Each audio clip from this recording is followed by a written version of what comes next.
I was thinking, killing me softly. Well, good evening and welcome to the Facebook Live Church Safety Guys video broadcast. So none of us actually, which is kind of weird, none of us actually put our name on the screen, or it's not showing up. I'm not sure. It's not, because it actually had my name underneath it. Did it? Mm-hmm. Let me. I blame the tech support guy that's running it in the background. Huh. Yeah, I don't know. For some reason, it's not coming up. So, oh well. Let me back out of that. Cool. All right. Well, thanks for joining us, guys, and watching tonight. My name's James. To the right of me, on top is my friend Paul Buckner, and then down there is Michael Holland. So the three of us make up the Church Safety Guys, and we appreciate you hanging with us and joining us tonight. A couple of quick things. If you're watching this on Facebook, go ahead and give StreamYard the permission, if you can do that. And that will actually allow us to see your comments in our broadcast studio, and then we can respond and answer if you have questions and that sort of thing. And so just so you know, a lot of times we're multitasking with different computers throughout the broadcast. So if you see us like this, it doesn't mean that I think it's mostly Paul. Well, Paul. It doesn't mean that we're not paying attention. A lot of times we'll have, like right now, I have a broadcast studio up, I have Facebook, I have an iPad, I have my phone, and that way we can kind of see and interact with you guys a little bit better. So thanks for hanging with us. Appreciate you coming out. I just want to say real quick that this week has been amazing. Last week we skipped because of the Super Bowl and just not wanting to compete with it. But honestly, I realized tonight that actually the Oscars are on, or something, I guess. I missed that. So I'm like, oh wow, I guess we're competing with the Oscars. So we'll see with our viewership how many people are watching the Oscars while they're streaming us on their computer. But I wanted to say this last week has been really amazing to me, and the probably the big thing is that if you notice, we started doing a fundraiser last weekend, and I'm very blessed to say in less than a week we actually had almost $700 donated, which is just awesome.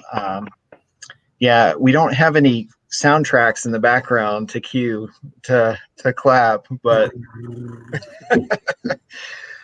so that's because of that blessing. What we've been able to do is actually expedite some of our 501c3 paperwork, which we're all kind of working on and trying to get done. And the idea is that when we have the 501c3, we can start really pushing fundraising and different things like that. But the idea is to give us the opportunity to go and do live broadcasts at different conferences and kind of talk to you guys about them. And then also the big thing is to be able to actually help churches that possibly can't afford maybe training or that sort of thing. So I'm really, really happy and kind of excited to announce that several of the trainers that come on here and that we've had in the past have offered beginning in March to kind of co-sponsor some of our costs with the software and that sort of thing. And that's, to me, that's just an amazing blessing. I feel very blessed that you guys are paying attention to us, and that we have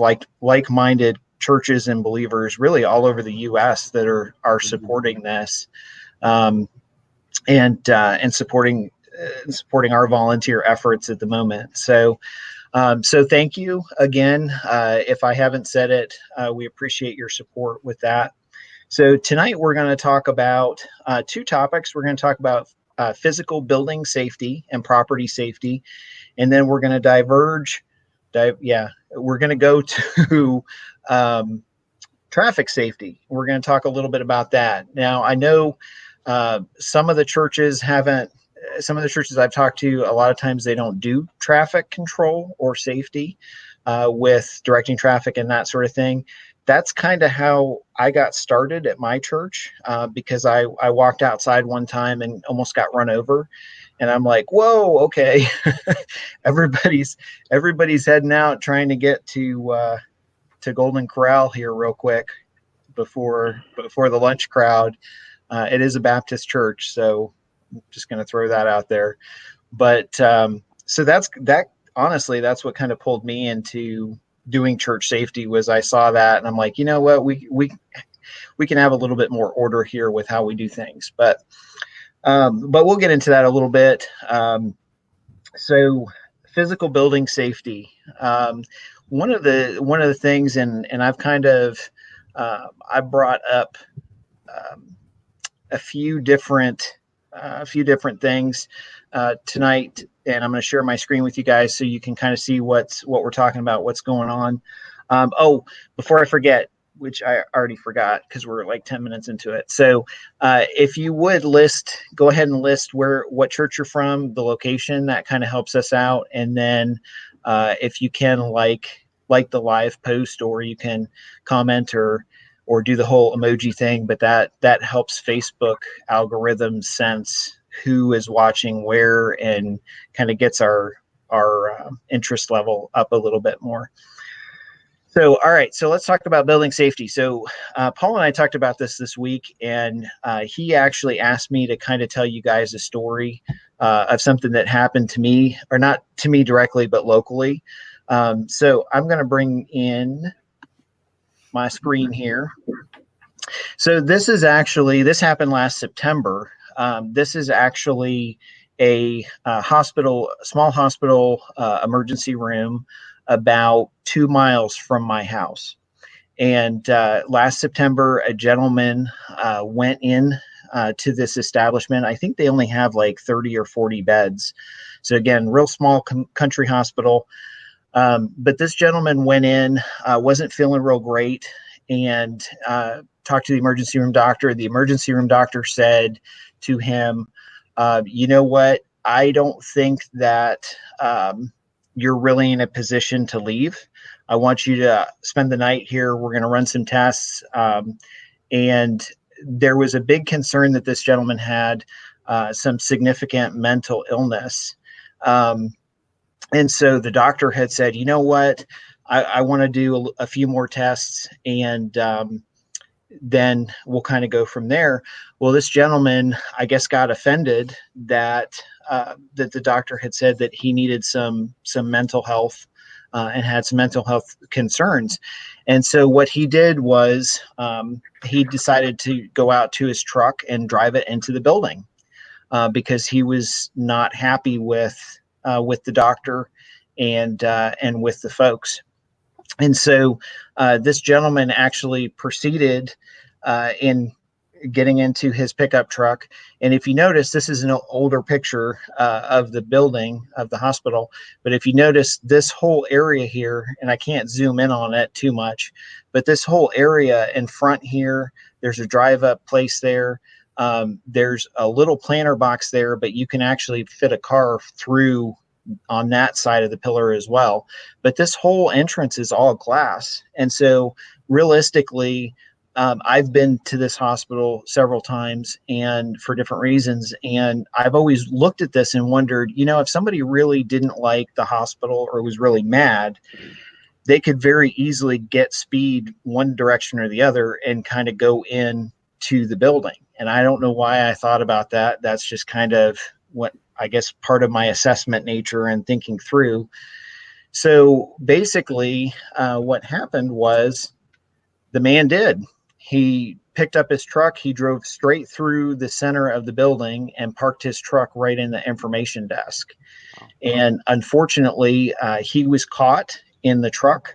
When he tried to get out, he fought we have an officer there, or security, heavy security for the hospital. He fought that officer.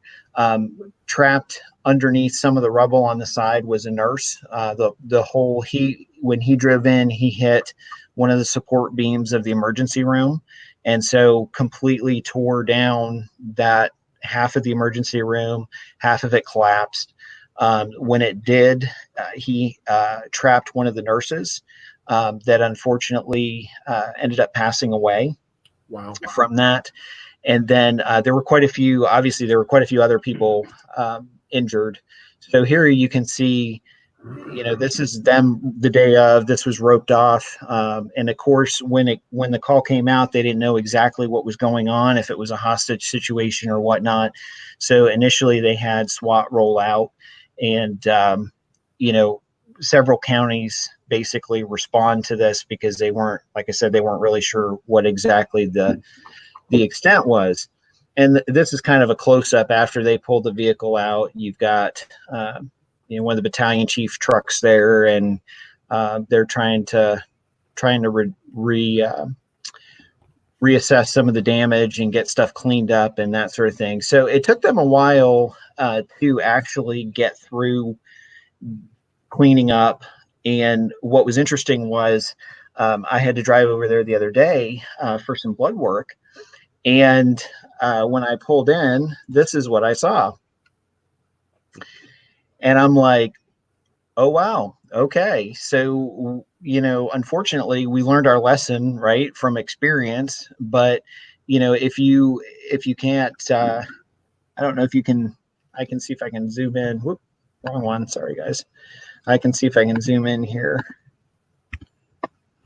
There we go. That's about as far as I can zoom in. But if you look at it, and if you notice that right here are they've installed bollards. That's what they call them. And then on the inside, they've actually installed, right where my cursor is, offset bollards. And what's interesting about that is now from any direction, you can actually see the fact that there really is no way. Now, would that stop someone from actually, attempting to do something? Well, probably not. I mean, if you remember the first video, that whole front side, the whole front section of building was actually,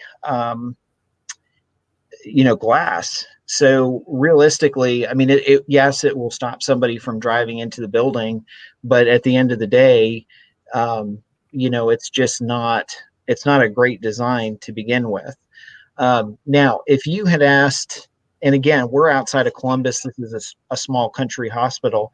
If you had asked someone or asked me, 6 months ago, would somebody have driven a vehicle into, the front of the hospital, I would have said, no such luck, never going to happen, forget about it. So realistically, sorry, let me get back to the screen here. Sorry, I jumped ship. So realistically, if you are in a high traveled area, it's not a bad idea for you to take some time to look at where the roads run and how they run, and if there's a buffer of space for you to actually decrease, or for a vehicle to even get enough speed or enough distance to actually do some damage.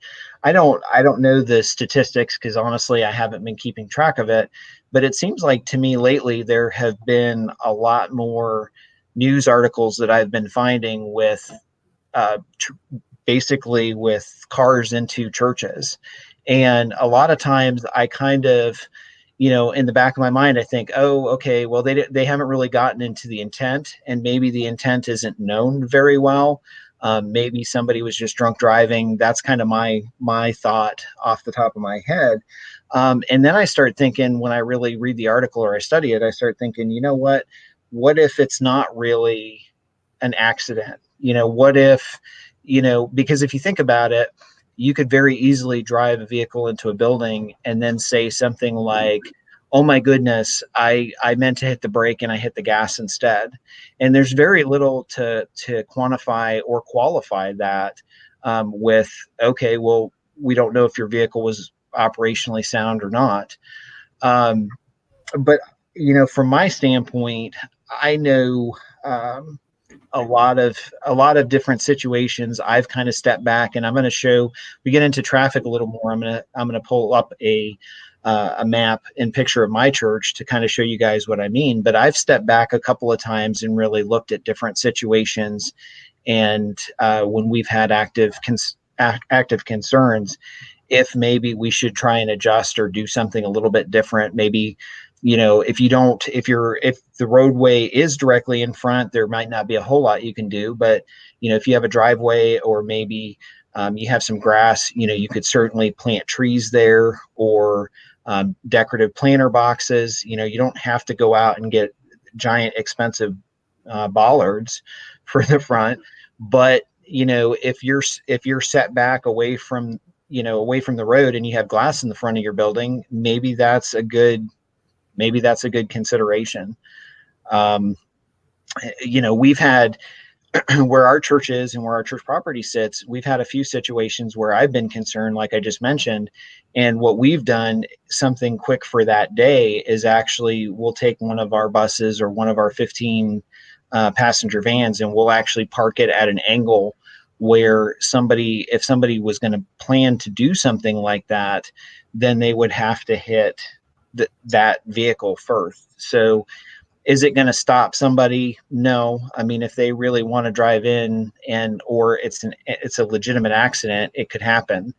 But at key points, when you look through the property and you look at, how the property's set up and where doors are and that sort of thing, would it slow somebody down? Absolutely. I mean, if they weren't able to get up enough speed to the point of hitting the building, and the first thing they hit was like a church van, then you know what? That's going to be safer. And in reality, a lot of times vans can be moved and that sort of thing, and they usually have the church name on them, so it's not odd. It doesn't look odd to see a church van pulled up in front of the building or something like that. So it's kind of like being safe and watching out for stuff without saying, hey, we're trying to be safe and watch out for stuff. It's a good idea, because especially if you think that there's a threat and you're waiting on your bollards to get put in, or your decorative planters, or whatever you're trying to do, a big van is a great idea. It's kind of interesting. And I think, Paul, you mentioned this a couple of weeks ago, or maybe it was a week or so ago, that one of the things that popped into your mind was, if you have a situation where an older person is like pulling up to the building to let somebody out, or maybe isn't a fantastic driver or something like that, if you have an older congregation. And you're absolutely right. The front of our building, where our main doors are now, have really been kind of redesigned. And so we have planters out there, we have different things. So it would be a lot more challenging for someone to do something like that. Yeah. But again, I mean, if someone is really interested in doing that and really has it in their mind to do it, I'm not sure that there's a whole lot that you can do. Yeah, I mean, crashing into the building at any point is detrimental and would impact a service, obviously. But, if you're looking at it from the aspect of, potential life lost or people injured, that just skyrockets, because absolutely, especially on a Sunday, if stuff's going on. You got two different extremes, because you've got the little lady we talked about. We had a lady in our church that drove until she was in her early 90s, like 92, 93 years old.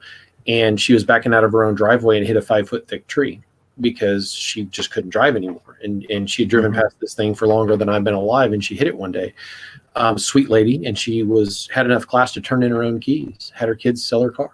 sweet lady. Mhm. And but anyway, you've got the accident, and that can still have 17 people down, maimed on the ground, and Absolutely. and you might have to evac a bunch of these people yourself because you might be at a rural church like I am. Even my church outside of the city of 50,000 people that I'm at does not have enough doctors, nurses, or plasma to handle 17 patients coming through the door right now.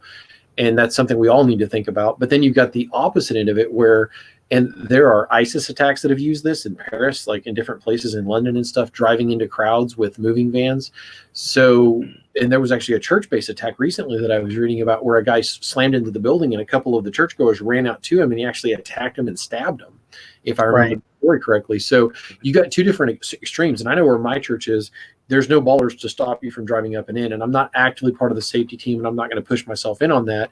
But God willing, I'd like to address that with some bollards one day, because right now, if you took a vehicle the size of that man's truck, there's 1,200 people that attend that church. There's 400 people that are milling around that lobby. You could have Sure. 80 casualties before the inertia was gone enough for that vehicle to stop.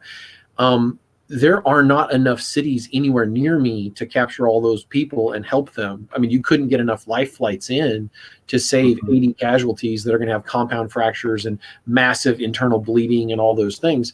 And I mean, Right. that's the morbid of this. And I guess I'm throwing it to the extreme, but you could have 80 casualties, God forbid, at my church with one full-size Chevy truck or something like that.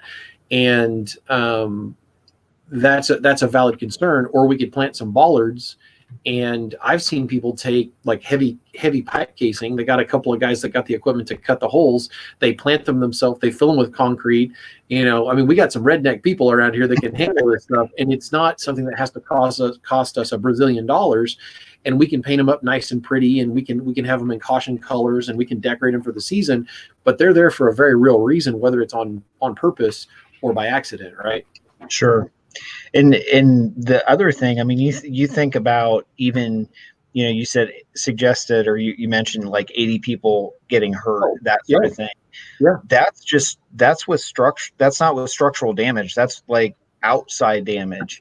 If you get to that point where, you take a, I don't know, 4,500 pound vehicle and you slam it into the structural support beam of the sanctuary of a church. Absolutely.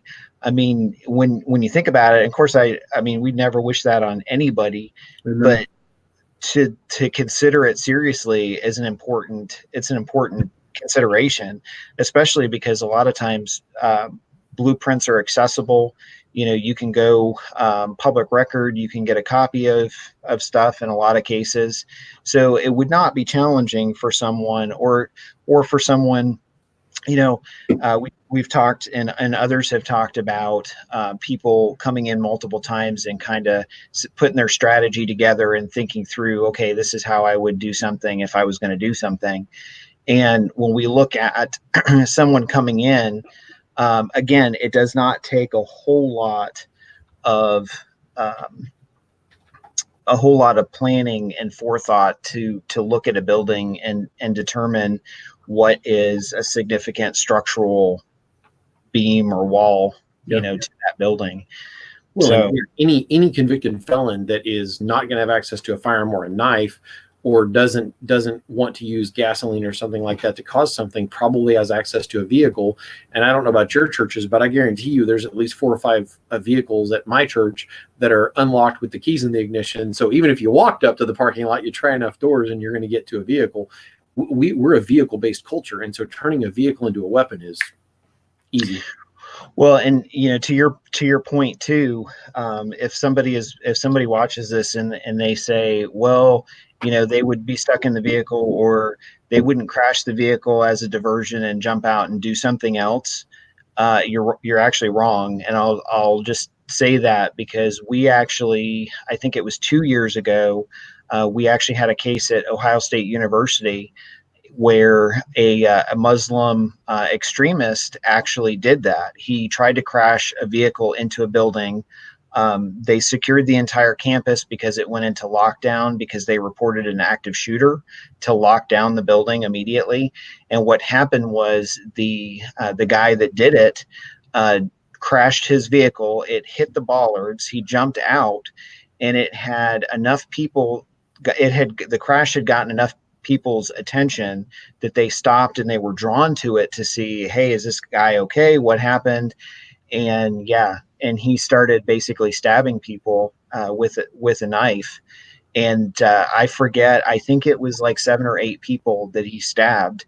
And then as he started running down the street chasing another individual, an Ohio State University police officer came around the corner and actually saw it and saw him stabbing people, and then shot him and drew his firearm and shot him. And again, that was another Jack Wilson story for that officer, because that whole thing happened and was done in under 3 minutes. So the fact that things can happen and go south quickly is, really, really an understatement. But again, we don't say that to like say, hey, you should freak out and go ask your church leadership to buy bollards that are a couple grand a piece. Or, I mean, you can improvise, and there's some great creative ideas out there, like a planner, or like what Paul was just saying, without breaking the bank or without causing, I've had people before say, well, it's just not creative. And it's like, okay, well, we have to design the building nice and, and also safe. So, yeah, that structural beam just doesn't go with the motif. Can we take that out? No. So, but one of the things, sorry. One of the things we did at my office, actually, and something I'll throw out there, if you guys that don't have the beams, keep it, or any kind of structural bollard out there, do your research and make sure you don't get something that's not any better. We had an instance just within the past 2 or 3 years where someone went through the front of a gas station and they had the little bolt down bollards at the front, which looked nice and it looks like they're doing their job. But when the car hit it, the bolts just snapped off and the vehicle still went through. So in my office, talking about decorative, they actually took a large piece of steel pipe and they cut it into like 6-foot sections, dropped them in the ground, they cut them at an angle, they backfilled them with concrete that way, and they look really nice. I mean, they actually look professionally done, and it's probably some of the cheapest material you can find. It's just a piece of steel pipe with concrete backfilled through it. But anyway, so just think about that when you do your research, and just think whatever's sticking out of the ground, you need that much under the ground if you're going to do a long pipe. So if it's 3 foot high, you want 3 foot underground. Well, and that's a valid point too, because when a vehicle with that weight and speed hits it, if it does snap off, you're basically launching a torpedo-sized metal object or steel object through whatever's in front. But if you ever wonder why Walmart or Target used to decorate the front of their building with those big red balls. I don't know if you guys have seen those, remember those. I used to work for Target, so I've opened a few stores. What's that? We have one in Joplin that still has them. Yeah. So, it's great. It's a great decoration, but at the same time, it's funny because every once in a while, like when I worked there, my kids would be like, why is this here as a decoration? Like, cause it's 100% concrete. Still, if somebody snapped it off in the ground, I don't know how I'd feel about one of those giant things rolling into the store. Rolling for people. Right. Well, and I know that you have a time constraint tonight, and we just hit the 28-minute mark. Oh, yeah. Because this is a great topic, and I think we've covered it really well. So a couple other things real quick about outside, and then we'll jump into traffic. How's the maintenance done? Obviously, we've talked about that, checking out the front of the building, doing a walk around, looking at windows, brush, bushes, that sort of thing. In season, is it clear of ice? Do you have an active plan? Which a lot of times people will tell me, well, the safety team, security team doesn't do, we don't do snow removal, we don't do ice. That's fine. but if something happens, you're going to be the ones responding. And so walking in, there's been a few times where I've said, hey, could we just throw a little bit more salt down, like over this area, just because in a lot of congregations, if you have older folks, having them slip or come in, or weird wonky temperatures, it really poses too much of a threat and a concern. So that's a little bit above and beyond, but at the same time, it's good to remember. One of the 60 seconds videos I did on walkarounds, I talked a little bit about how well lit the outside is, how well lit the parking lot is. We just upgraded all of our parking lot lights to LEDs, and it's amazing now. It actually costs us less, to run them, and it's brighter. Our parking lot is actually almost as bright as a supermarket, which, we're kind of in a wooded area, but at the same time, it allows, when the police drive by, because the police frequent our road, or the road in front, a lot of times they'll hang out in our parking lot to do paperwork or talk with each other and that sort of thing. So I'm happy with that, and it helps the public see that they're there and close to the community. And then the last thing, I'm going to make a last quick comment about billing stuff, and I'll throw it over to you guys, and then we can move on. So every entrance, and I did a video on this a while ago, but every entrance or exit needs to be marked with numbers or letters. And that is a really big thing, especially if you're in a suburban area. We did ours a year and a half ago, and I never would have thought about it. It's not something that in my mind I would have said, okay, I'm gonna do this. One of the officers that goes there says, you've got 30 doors here, and if you ever need an ambulance, or if you ever need someone from the physical outside, you can say, go to the old fellowship hall door, but I have absolutely no idea what you're talking about. Amen. And so we started, actually, we went counterclockwise with accessibility, but we started at A and we ended at, I think, L or M. And we had a situation a couple of months ago where I had to call an ambulance, and I was actually on the inside, but I was looking up at the door, and I said, could you please send them around to door L? And everybody showed up. They ended up having, I think they had a fire truck and an ambulance show up for what was going on. And when the battalion chief came in, he happened to be a friend of mine, and he was driving around. So he swung by and he's like, hey, James, are you good? Do you need anything?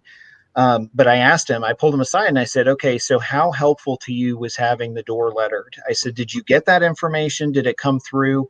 And he said, oh, absolutely. He said, I pulled into your parking lot to pull, because he was across the street, really. He's like, I pulled in, I pulled over, I pulled up my laptop and looked at it and said, okay, this is the call, this is what's going on. And he said, down at the bottom of the screen, it said, go to door and then K for that door. And I said, so that was actually helpful for you guys? He said, absolutely. He said, it helps us when the squad gets there, when the ambulance gets there, so that they can just be quicker and faster, and they don't have to bounce around, and especially with churches and schools. So consider that. Again, I think honestly, it cost us about $20 to have somebody in the church print out vinyl reflective letters that were about 3 inches high. And, we stuck them on the glass above the door, and we're probably going to do them inside here before too long. And the reason for that is so that if you're inside or outside, it's not reversed. So you can see that actual letter a little bit better. It's a good idea, because if you're on the phone inside, you can look and see it. Right. So, but just as a final thought from me. So, Paul, what did you? I just wanted to comment, going back to the ice thing, because you actually hit on something I was going to mention briefly. And I posted the article, a link to the New York Times. In my neck of the woods, we actually lost one of our a wealthy gentleman who did a lot of good for a lot of people down here. Very, very wealthy individuals, going to a local restaurant that I've eaten at many times. And he was trying to walk from his car into the front of the restaurant, slipped on ice that had not been cleared, and fell, hit his head, and was dead within a short amount of time. Wow. And you've got severe trauma to the head. You can have internal bleeding. Your brain's pushing against the skull. And especially as we get older, I've been listening to a lot of these podcasts. As we get older, our sense of balance isn't good. We're not as steady on our feet because of it. And then our brain actually shrinks slightly, which was a new one on me. I didn't know this. And so there's more space inside of our head, and we can actually hit something. And because there's not as much padding, we can actually suffer more damage when we fall. So if nothing else, for our elderly and our young people, we need to be clearing the ice. And I'm much less interested in whose job it is than that it gets done, because we don't want to be that. We don't want to have that happen at our church. So anyway, I just posted an article to that exact thing. Cool. Michael, did you want to add anything to all that? I think we've got it all covered.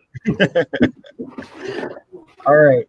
So let's talk about traffic flow for just a second. I'm going to pull up here a map of my church and kind of show you guys how I got started with this and how this works for me. So,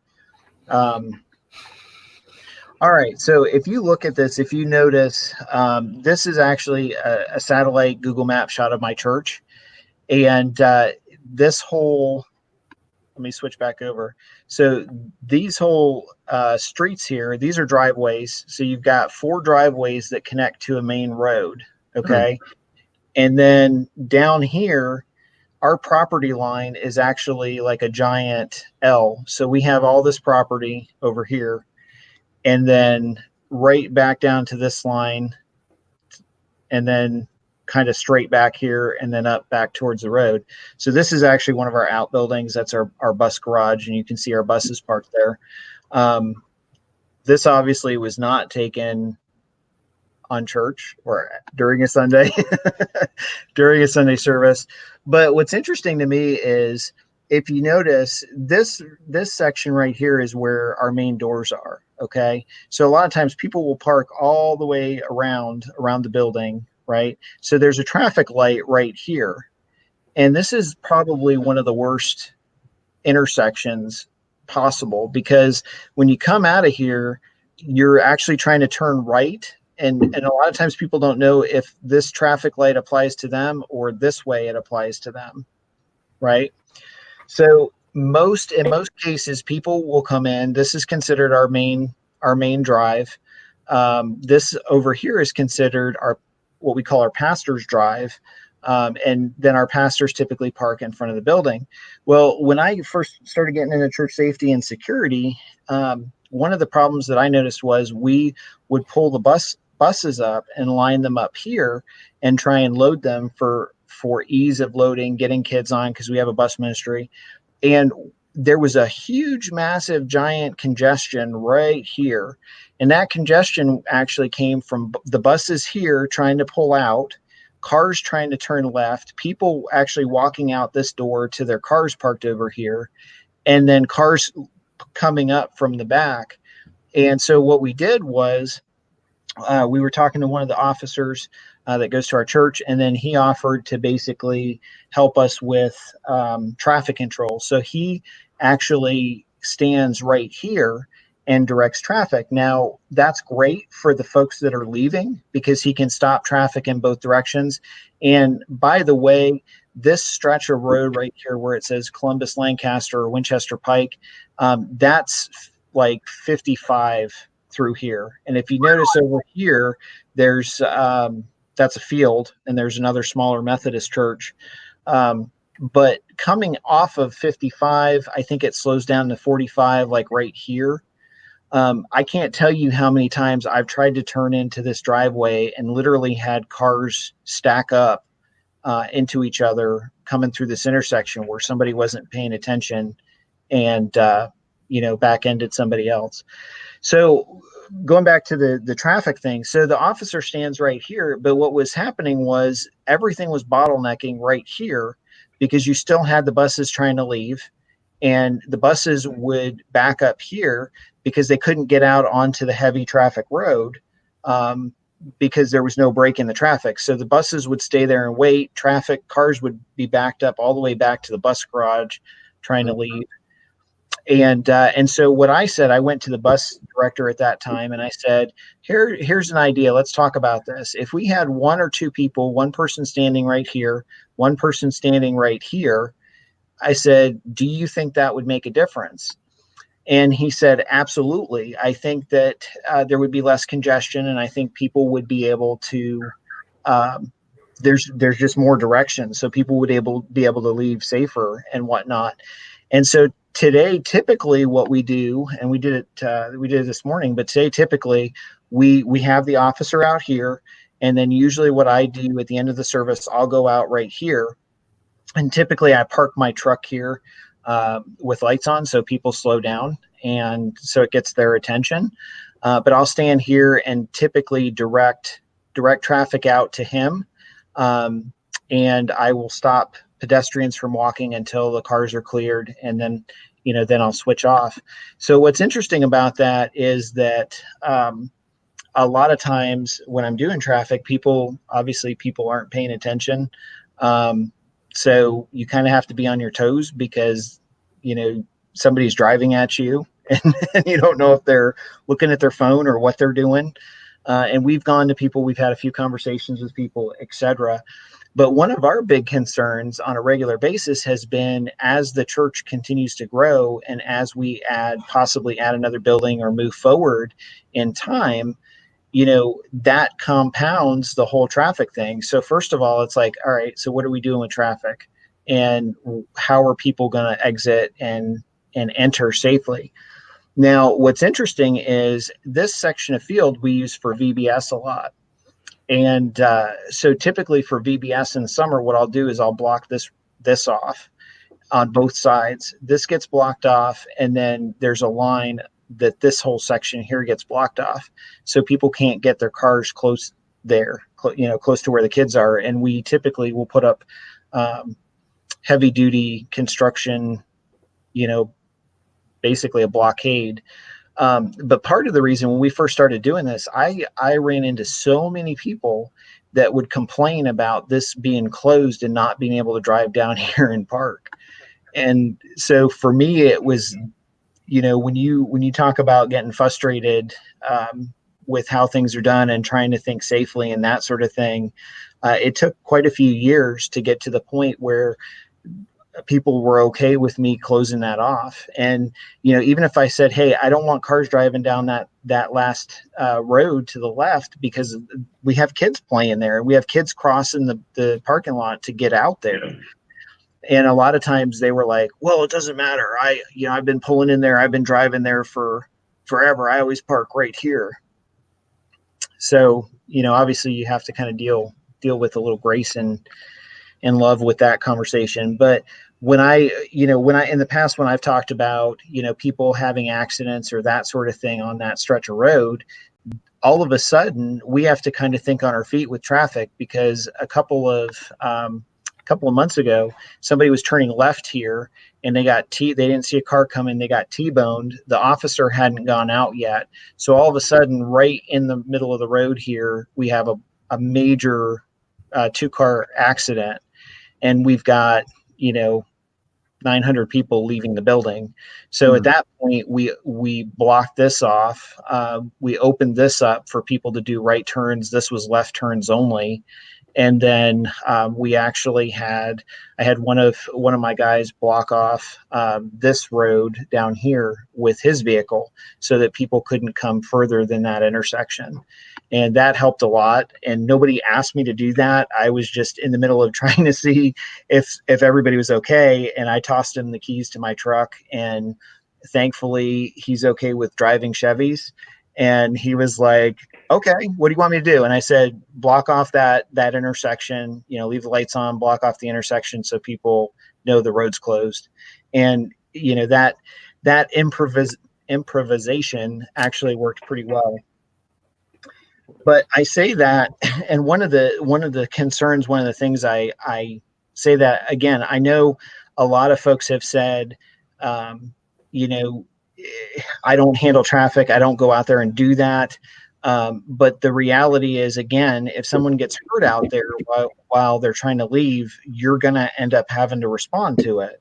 So, what's the best way for that? Well, special events, consider that, consider how, whether it's a regular Sunday, go out there and watch people and, take notes and just say, okay, what's the exit? If you have more than one exit or entrance, do you have services where the people are crossing each other, where you've got two services in the morning, so you've got people exiting, people entering, special events, concerts, when the parking lot fills up, do you have enough people to direct and watch for the people walking out to their cars? Because I can't tell you how many times I've grabbed children that darted out like with their parents, and I'm like, whoa, where are you going? And I've held on to them as a car was zipping by, because they, folks don't always pay attention. So special events, seasonal events, we've talked a little bit about that, but ice and water in frozen, freezing black ice or freezing pockets of that, it takes longer to stop. I've had a couple of people almost hit me because they slammed on their brakes and their car slid, across the parking lot. And thankfully I was paying attention and was able to kind of step to the side real quick and get away from them. But other than that, do you guys have anything you want to add to that? That was kind of a long, a long segment. I wanted to throw a quick comment in. Specifically was at Halloween, my old church asked me to come out and help lead a team. It was 2 or 3 churches, main street of a small town, and they got permission. This nice thing about small towns, they got permission to shut down Main Street. And so I'm walking around, and you get some guff from people that are like, "Ooh, security's here. Oh, ooh." And look at these guys. And then one of the guys that had kind of made a comment disparagingly, I literally took 3 or 4 quick steps forward, because there's a side street that comes down to Main Street, and this lady had driven up. There's 100 people literally standing in just probably 50, 60 square feet. It's just crammed in, and people are moving through each other. And she was turning in an area that she shouldn't have been able to get into. And she was actually trying to turn into the crowd. Like, people were trying to dodge her. And I got in front of her and I got her stopped. And you could tell that she was like over medicated on prescription medication. She was pretty spun. And she's looking up at me like kind of freaked out. And I said, ma'am, I need you to stop. And she's got her window down, and she's like, well, I'm looking for the event on Main Street. I said, ma'am, you're in the event on Main Street. She's like, oh, okay. And I said, I need you to back up. I said, there is literally no way for you to turn down Main Street. And we got that handled. And I noticed that some of the derisive comments, kind of quit. But people don't think, people aren't paying attention. You end up with people that might have some kind of a stroke or something like that. And what you were talking about with locking that area off to protect the kids, we literally had a neighborhood kid fly through the side of our vacation Bible school area, and terrifying. And then I'm glad you brought this back up, because my question was, on the south end of your property, there looks like a I don't know what you want to call it. It's an area for your water drainage to go to. Yes. And is there an area, and that looks like I think I answered my own question, because that looks like it goes into a residential, but I was curious if there was a way to get out of the back of your property with another road to at least help with some of that traffic flow. But I think I just answered my own question. Well, and see, here's the thing. Technically, no, but this area right here is actually being developed. And so what we've done in the past, when we've had like the fire department block off all the access, we've actually driven around here, and you can drive over the grass and get into the church back that way.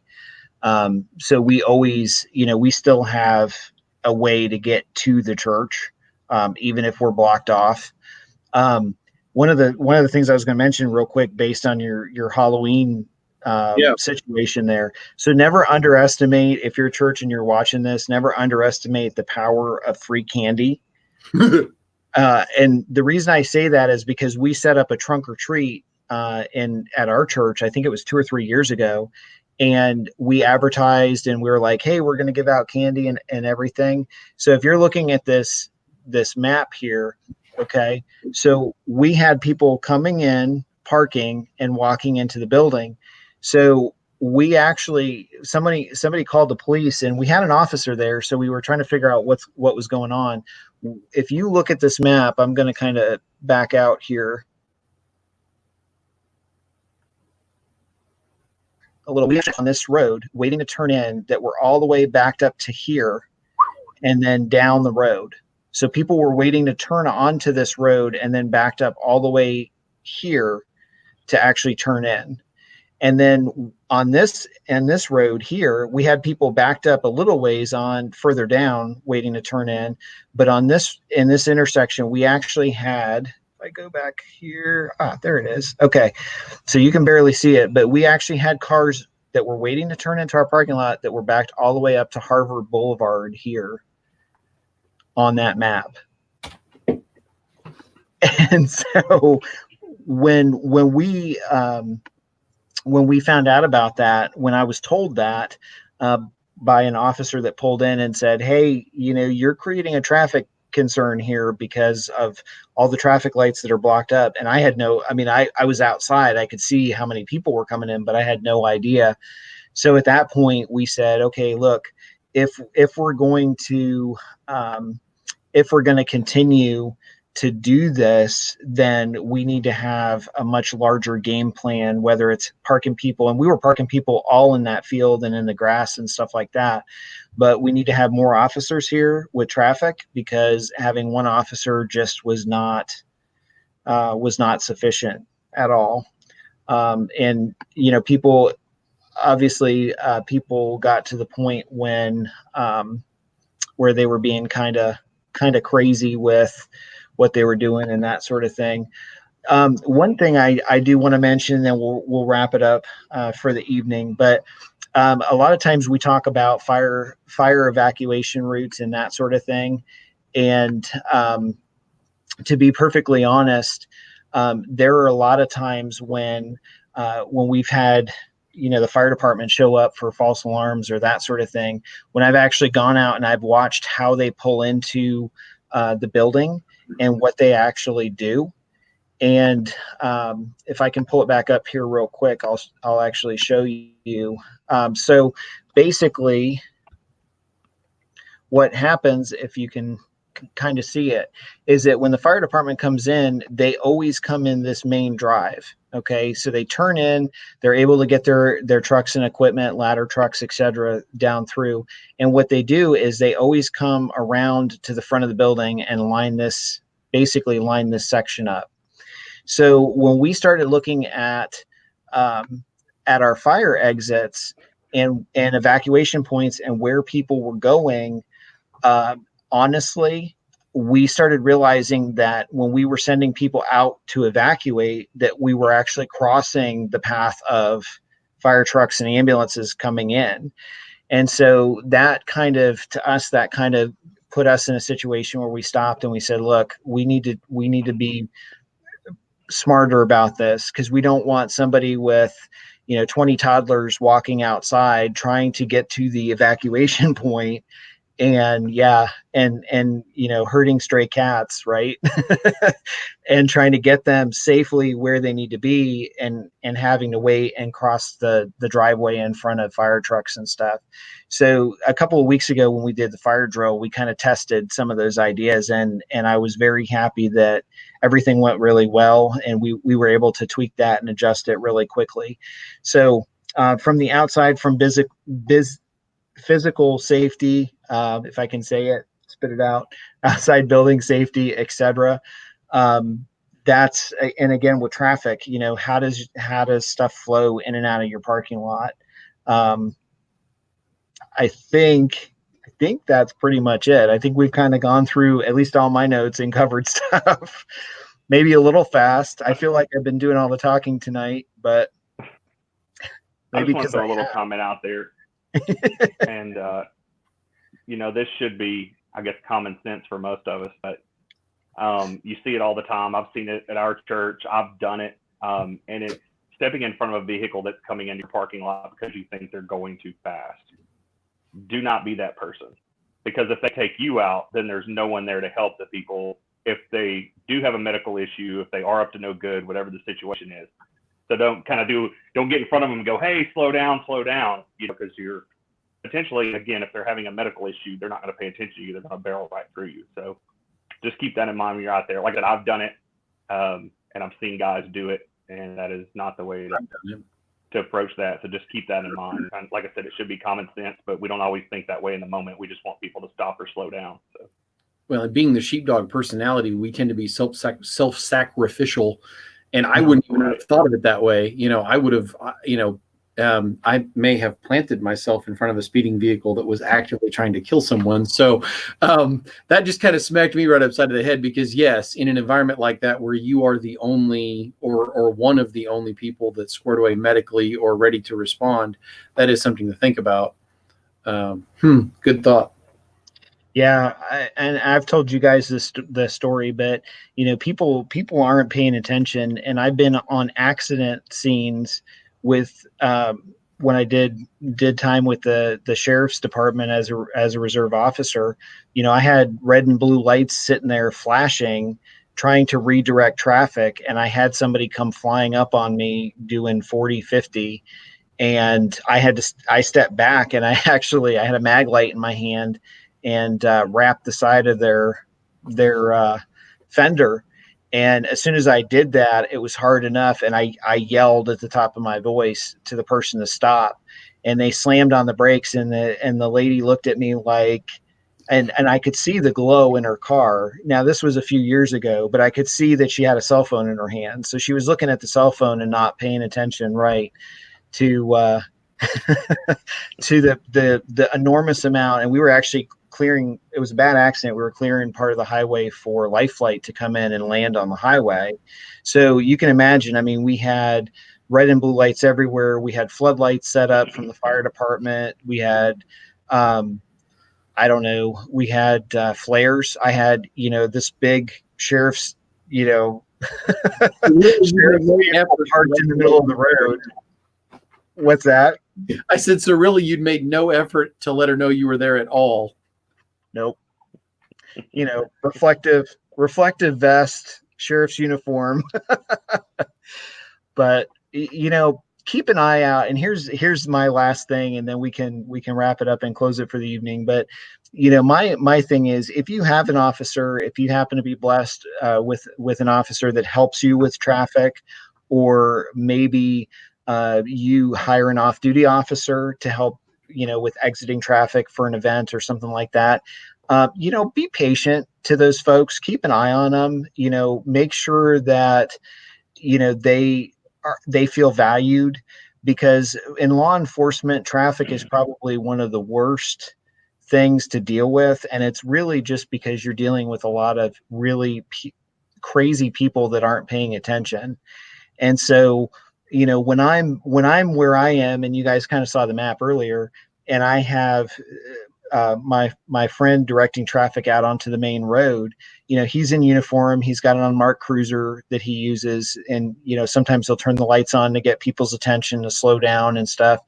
But I judge how it's going by the tone of his voice. And you saw that distance. Now, I have seen him, I have actually heard him have a conversation with someone inside their vehicle from where I was standing. And that's probably 150 yards, maybe. But, when I hear him talking to someone, then I know that they probably did something that was really dumb that he's trying to help them correct. Very, very gracefully, probably more gracefully than me, because I'd be like, what are you doing?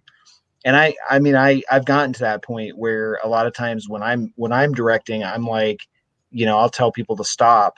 I yelled at a lady today to stop, because I'm standing there with one hand up, directing cars to stop, and the other hand's like, waving, and I'm like, oh my goodness. But it's crazy. It happens. That's what makes life fun, right?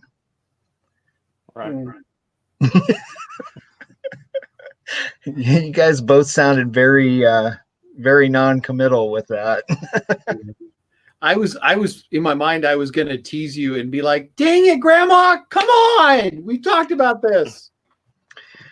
Well, what's funny is, I'll when my friend finishes and we're done for the day, I'll walk up to him and I'll be like, "So, how's it going?" I'll lean up against his cruiser and I'll be like, "So, how'd it go? Do you want to talk about it?"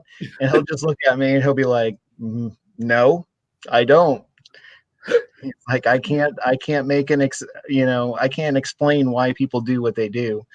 And I said, well, to me, usually when I hear you talking and I can hear you pretty crystal clear from 150 yards away, that you're not really happy with how someone's behaving.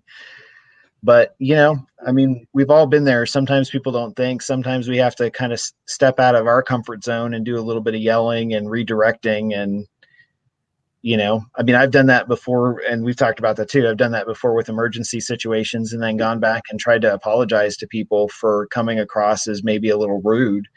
And then I've explained to him, hey, this is why I did that.